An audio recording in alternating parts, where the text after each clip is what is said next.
Before we begin, make sure you subscribe to the channel, hit the like button, and leave a comment below. What you're about to hear is not just another message, it's a powerful journey that has impacted countless lives and challenged the way many people think about faith, prayer, and spiritual growth. Stay with us until the very end, because some of the most eye-opening and inspiring insights are still ahead. You may discover truths that can change the way you see your spiritual life forever. And here's something important. I want to hear from you. As you watch, share your thoughts, experiences, and what speaks to your heart in the comments section. Your testimony or perspective could encourage someone else who is watching. If you enjoy content that strengthens your faith, reveals powerful biblical truths, and inspires you to go deeper in your walk with God, this is the perfect place for you. So subscribe, turn on notifications, give this video a like, and get ready for a message that could stay with you long after this video ends. Let's begin. No matter what was happening, everything stopped so he could speak with God. Those who lived with him,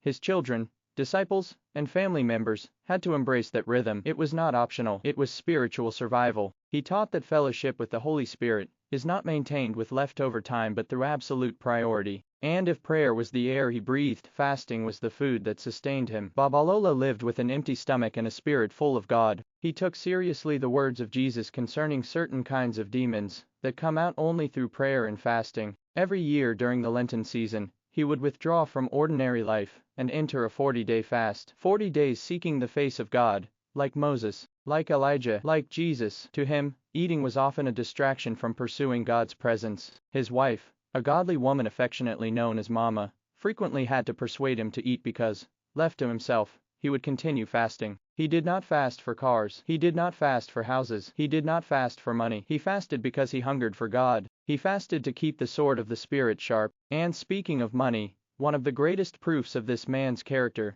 can be found in his attitude toward wealth. Today, many people unfortunately use the name of God as a means of personal gain. But Babalola was different. He ministered to massive crowds. He could have become wealthy from the offerings people brought. Instead, money flowed through his hands as quickly as it came. Everything that entered his possession was redirected toward God's work. If someone donated land, he would build a church. If someone gave him money, he would help the poor. He stored up treasures in heaven rather than on earth. To understand his integrity, consider this. When he died, after years of internationally recognized ministry, people checked his bank account. Do you know how much money was there? Only 10 shillings and 6 pence. By today's standards, almost nothing. He died poor in material possessions, but he left behind a spiritual inheritance that no amount of money could ever buy. And we must also talk about the woman who stood beside him through this life of sacrifice, his wife. The enemy attempted to spread lies about her. Some claimed she hindered the ministry. Others even accused her of being involved in witchcraft. Those accusations were false. Their daughter later shared the truth. Mama was a pillar of prayer and hard work. Because Babalola gave so much away and spent much of his life traveling to preach,